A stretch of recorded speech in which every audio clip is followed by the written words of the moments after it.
Hello, Forester fans. My name's Lily Evans, and today I will be talking with Coach Kat about the big win against Lawrence.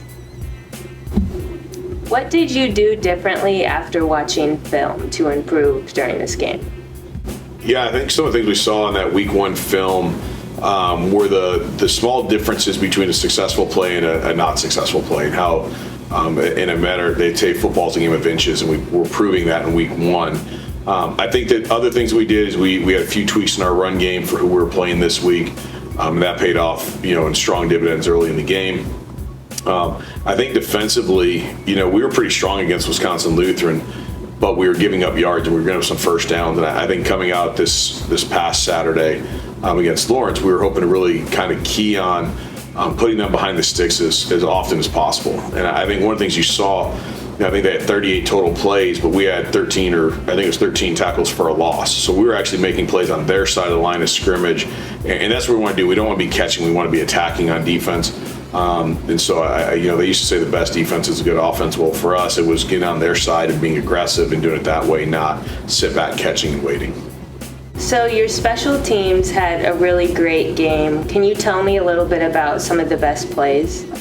Yeah, two things. So obviously, the 2 blocked punts were awesome. I mean, to get the first drive that they had on offense, to be at that 3 and out, and then to have our punt team or punt block team get after them, I thought that was pretty special. And then Jimmy Lonegro getting a block in, recovering it for a touchdown in the second half to start the third quarter. Again, that was after they tried to come out. We're going to run a fake punt, which we'd actually tackled for a loss. But then they came back. There was a false start on their side, and so then they brought the other guy, their punter out, and we get a block. And that was really kind of the ceiling of the deal, so to speak. But the other thing that really stood out was, Jace Knudsen as a returner, stepping in and getting his first touches there. He had a 40-plus yard return on one of the punts and did a great job fielding punts in really tough weather conditions. I thought that, a guy from Arizona who's probably never played a game in the rain, to have to do that in colder weather in the rain for his first start as a returner, I thought that was a really great job by him as well. You got everybody on your roster, and was that really difficult to do?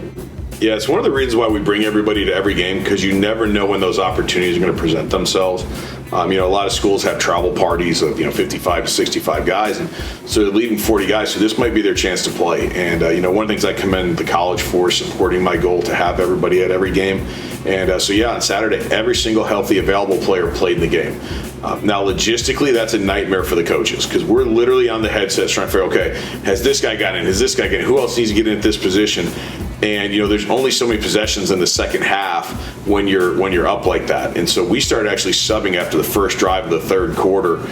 We started subbing guys to try to make sure we got everybody in. To be honest with you, our defense was playing so well that those drives were only 3-play drives. And so when you're trying to get guys those opportunities, it's like, hey, put them in second down, because we can't wait until the next drive, because there might not be a next drive.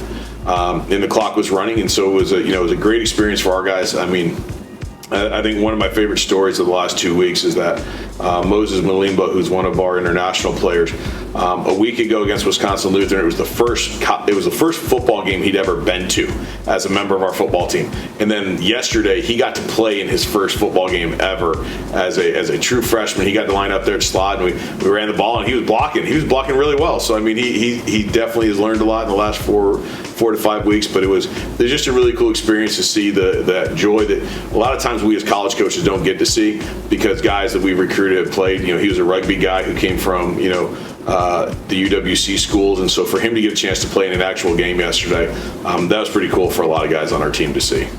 Are there any other players that surprised you and you were super excited for? I don't know if this first guy's a surprise, but Armani Brown had a great day. The first half yesterday, running the ball physically, making some plays that our offensive line was getting good push, but then he was making a guy miss or running a guy over. And so it's not a surprise, because we've seen him do that for 4 years. But it was his chance to really kind of get going yesterday. The other guy who early in the season right now has really been standing out to us is Dom Lewis. He's making a lot of plays on special teams. He's making a lot of plays at safety. There are times where he looks like the fastest football player on the field. And his growth from last year to this year is one that I don't even know that I anticipated, and he's really been standing out for us. So yeah, those are two guys who have definitely stood out. And we already kind of talked about Jace. He had a great day yesterday as well.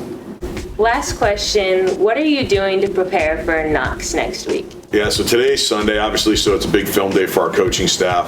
I just saw about 30 of our players were in for yoga, even though that's not a mandatory event. So, they're getting themselves ready as well. Knox presents a unique challenge. They run the triple option on offense, and so that'll be something a lot different than what we're doing. We have to find a way to facilitate that in practice. So Coach Butts has a lot of work to do with that. But right now, we're really just starting the film breakdown. We know they're a talented, well-coached team, and we just have to be ready to play them up here. It's a different time start for us. It'll be a 2 o'clock time start, which is kind of a weird in-between time for us. When we played night games, we played a 1 o'clock start usually, and to bump it back to 2, we'll actually be doing that twice this year. We'll be doing it this week, and then we'll be doing it for homecoming. So just getting the timing mechanism of all the different parts in play. And that's right now. It's just break down the film and see what they were doing in their first 2 games. It's a lot nicer than the last 2 weeks because there was no film to break down from the previous week for our opponents, and so now we get back into the normal cycle of breaking down the film on Sunday, presenting the scouting report on Monday to our guys, and then getting into practice week. So looking forward to that. All right, that's all I have for today. Thank you, Coach Cat. Thanks for having me on, Lily. Appreciate it.